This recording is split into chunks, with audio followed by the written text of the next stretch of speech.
जो जीवाणु कोशिकाएं हैं, ये जीवाणु कोशिकाएं कैसे हैं बच्चे? ये जीवाणु कोशिकाएं हैं असीम केंद्र की, और असीम केंद्रकी के बड़े लक्षण होते हैं, है ना। मैंने आप लोगों को इसलिए पहले ही कोशिका पढ़ा दिया था। असीम केंद्रकी के अपने कुछ लक्षण होते हैं। क्या होते हैं लक्षण? ये भी सीख चुके हो आप लोग। प्रोकैरियोटिक सेल के लक्षण को आपको बहुत अच्छे से पता है कि यहां पे कोई भी झिल्ली आबद्ध संरचना नहीं पाई जाती। यस और नो? कुछ खास बातें कर ले अगर, तो क्या थे इनके लक्षण? क्या थे कि यहां पे झिल्ली आबद्ध संरचना नहीं पाई जाती। यस और नो?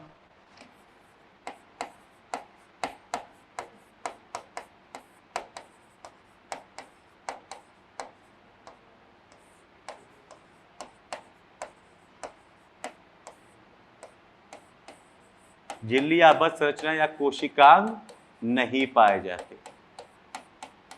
यस और नो? दूसरा क्या था? यहां पे 70S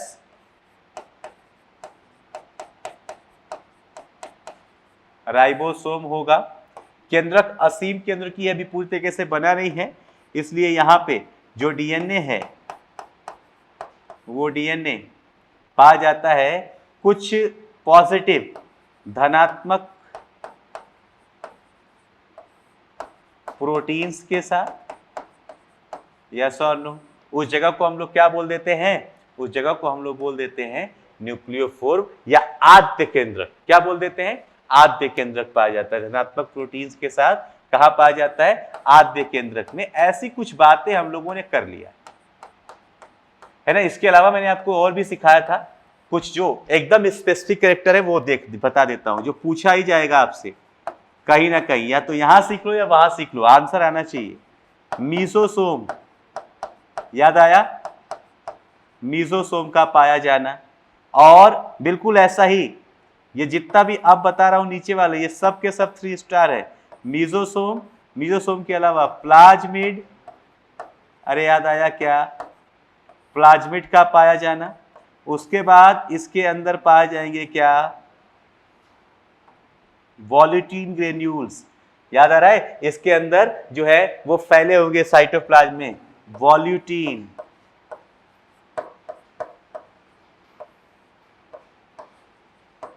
ऐसे बहुत सारी चीजें जो एकदम इनकी स्पेसिफिक थी। तो हम लोग फटाफट, जब हम बोल रहे हैं कि जीवाणु है, और जीवाणु कैसा है? जीवाणु असीम केंद्र की है, तो यार असीम केंद्रक वाले सभी लक्षण इसके अंदर पाए जाएंगे।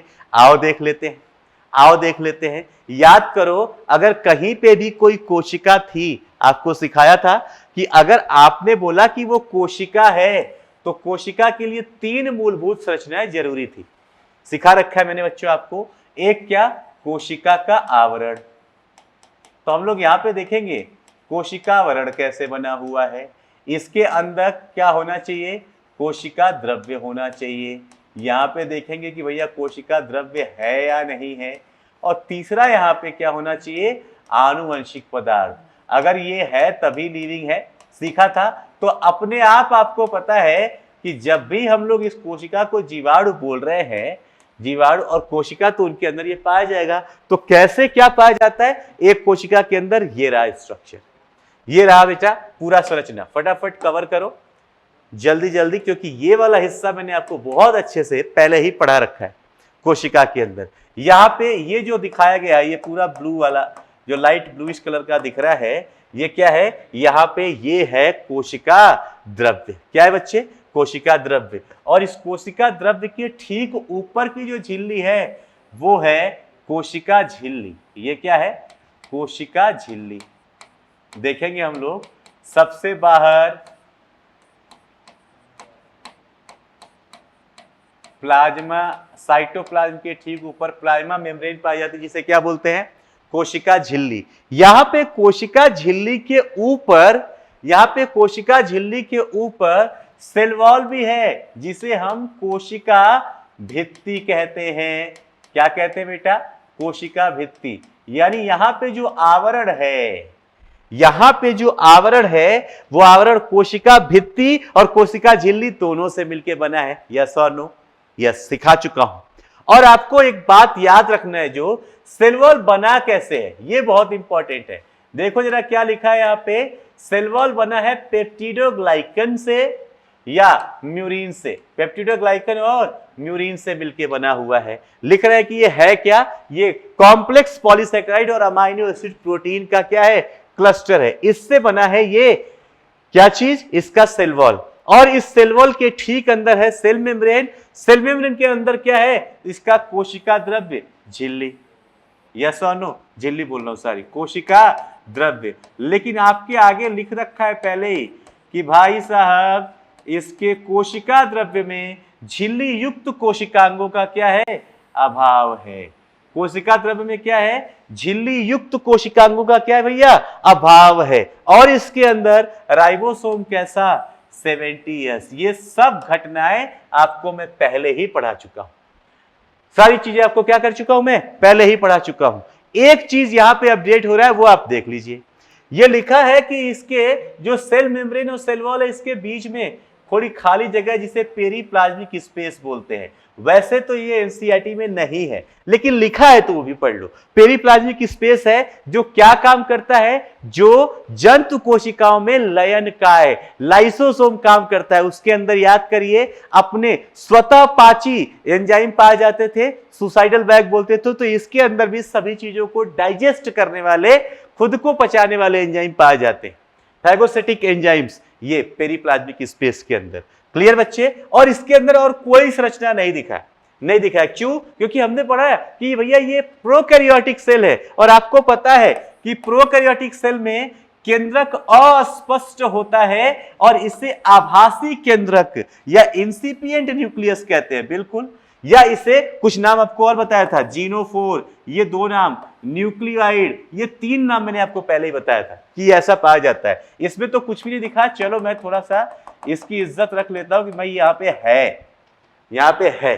क्लियर बच्चे। ये ऐसा क्या लिख रहे हैं, यानी अगर मैं देख रहा हूं तो यहां पे न्यूक्लियर मेम्ब्रेन अनुपस्थित, पहले ही बता दिया ना बेटा, पहले ही बता दिया कि यहां पे झिल्ली आबद्ध संरचनाएं होंगी ही नहीं, तो न्यूक्लियर मेम्ब्रेन अनुपस्थित। यहां पे क्रोमोसोम, ट्रू क्रोमोसोम अनुपस्थित, फॉल्स क्रोमोसोम उपस्थित। वो बोल रहा है असली वाला क्रोमोसोम नहीं है। वो असली वाले और नकली वाले का मतलब ये है कि यूकैरियोटिक के जैसे ससीम केंद्रक में पाए जाने वाले डीएनए के वहां पे क्रोमोसोम नहीं बन रहे, असीम वाले बन रहे। क्यों, क्योंकि यहां पे जो डीएनए पाया जा रहा है वो कैसा है, डबल स्टैंडर्ड और सर्कुलर है। डबल स्टैंडर्ड है, द्विरज्जुक और वृत्ताकार है। ऐसा दिखा नहीं सकते यहाँ पे, कोई बात नहीं। लेकिन यहाँ पे डीएनए की स्टेबिलिटी के लिए जनरली जो यूकैरियोटिक कोशिका है वहां पे डीएनए की स्टेबिलिटी के लिए वहां पे हिस्टोन और नॉन हिस्टोन प्रोटीन दोनों पाई जाती है। असल में क्या है, डीएनए का जो नेचर होता है, हम लोग बोलते हैं ना डीऑक्सी पॉलीराइबोन्यूक्लिक एसिड, तो वो एसिडिक होता है। एक तो एसिड बेस की बात करें तो, और अगर आप पोलैरिटी की बात करें तो डीएनए नेचर में निगेटिव होता है। डीएनए कैसा होता है, निगेटिव होता है। तो निगेटिव होने की वजह से वो कुछ पॉजिटिव प्रोटीन्स के साथ जुड़ा होता है जिसे हिस्टोन प्रोटीन कहते हैं। जिसे क्या कहते हैं बच्चे, हिस्टोन प्रोटीन। लेकिन हिस्टोन प्रोटीन और नॉन हिस्टोन प्रोटीन दोनों पाए जाते हैं। यहां पे जो नॉन हिस्टोन प्रोटीन पाई जाती है किसके अंदर, यहां पे हिस्टोन प्रोटीन पाई ही नहीं जाती यूकैरियोटिक सेल में, यहां पे नॉन हिस्टोन प्रोटीन पाई जाती है, जिसे क्या बोल रहे हैं, जिसे बोल रहे हैं ये पॉलीअमाइंस। क्या बोल रहे हैं बेटा, पॉलीअमाइंस के साथ जुड़ी होती है। ये हो गई इनकी कोशिका। अभी खत्म नहीं हुआ, अभी खत्म नहीं हुआ। बैक्टीरिया के अंदर आपको याद हो तो बैक्टीरिया के अंदर इसके बाहर एक और लेयर पाई जाती है जिसे आप लोग ग्लाइकोकैलिक्स बोलते हो, है ना। उसको यहां पे नहीं दिखाया, मैं दिखाता हूं। ये देखो कि कोशिका की अगर आप आवरण की बात करोगे ना, बैक्टीरिया में कोशिका की आवरण की, तो इसका आवरण बहुत मोटा है। सरल संरचना सरल है, लेकिन इसका आवरण का बहुत क्या है, बहुत मोटा, बहुत दृढ़ आवरण है। त्रिस्तरीय संरचना है। इसकी आवरण की संरचना कैसी है, 3 लेयर की, त्रिस्तरीय। 2 स्तर आपको सिखा दिया मैंने, 2 स्तर सिखा दिया है। क्या, कोशिका भित्ति सीख गए, कोशिका झिल्ली सीख गए, लेकिन इनके बाहर भी कहां पे? इस कोशिका भित्ति के बाहर यहां पे पाई जाती है ग्लाइकोकैलिक्स। सबसे बाहर क्या है भैया? ग्लाइकोकैलिक्स। और ग्लाइकोकैलिक्स की layer is the outer most layer. और अब जब ये तीनों का तीनों आवरण आप पढ़ लेते हैं तब समझ में आता है कि अच्छा बैक्टीरिया के अंदर तो ये 3 लेयर का है, 3 लेयर का। और ये तीनों लेयर मिलके, ये तीनों के तीनों लेयर मिलके आवरण की प्रत्येक परत का कार्य भिन्न है। तीनों अपना अपना कार्य कर, लेकिन एक साथ मिलके ये तीनों एक सुरक्षा की इकाई बनाती हैं, सिंगल प्रोटेक्टिव यूनिट बनाती हैं। आपके एनसीईआरटी की लाइन है भैया, आपके एनसीईआरटी में लिखा हुआ है, ध्यान से देख लें। यानी अगर मैं जीवाणु के आवरण की बात कर रहा हूं तो अब मैं बोलूंगा कि जीवाणु का आवरण 3 प्रकार का है। सबसे बाहर ग्लाइकोकैलिक्स, उसके अंदर सेल वॉल, उसके अंदर सेल मेम्ब्रेन। यस और नो? अब जो बाहर का आवरण है जिसे आप ग्लाइकोकैलिक्स बोल रहे हैं, ये ग्लाइकोकैलिक्स भी 2 प्रकार का है। कुछ जीवाणुओं के अंदर इसका जो अरेंजमेंट है वो स्लाइम लेयर के फॉर्म में है, मतलब एक चिपचिपा सा कुछ लगता कि कोई केमिकल है, और इसे बोलते हैं आप अवपंक परत। क्या बोलते हैं? अवपंक परत। और कहीं कहीं पे ये बहुत कठोर होके संपुटिका बना लेता है, जिसे आप संपुट बोल रहे हैं, कैप्सुलेटेड बोल रहे हैं। यानी जीवाणु 2 प्रकार के, किसके हिसाब से? इस ग्लाइकोकैलिक्स के हिसाब से। कैसे? अरे एक के अंदर ये एक नरम ढीली परत के फॉर्म में है, पतली व ढीली परत बनाया है, स्लाइम लेयर। यस और नो? किसकी बनी है? पॉलीसैकेराइड्स की। पहले बता चुका हूं, ऐसे तो पॉलीसैकेराइड्स की बनी हुई है। यस और नो? एक जगह पे ये कैप्सूल बना रहा है, संपुटिका बना रहा है, यहां पे कठोर परत कैप्सूल बना, ये भी पॉलीसैकेराइड्स का बना है। हर तरह की कुछ प्रोटीन्स भी पाई जाती हैं। ये 2 तरीके का स्ट्रक्चर बन गया। यस और नो? यस और नो बच्चों? और इनका काम क्या है? यहां पे लिखा है काम। ये जब कॉलोनी बनाते हैं, आपने सुना होगा जीवाणु हमेशा झुंड में होते हैं, कॉलोनी। तो कॉलोनी बनाने पे जो इनके ऊपर चिपचिपा पदार्थ है, जो स्लाइम लेयर, उस कॉलोनी को, उन जीवाणुओं को एक साथ चिपक के रहने में मदद करता है। और दूसरा, इनके ऊपर होने वाले अटैक से, कि इसकी कोशिका के अंदर जो कुछ भी है उसको नुकसान ना हो, वो बाहर की कवरिंग जो संपुटिका है इससे बचाती है। इस तरीके की कुछ बातें हमने यहाँ पे कर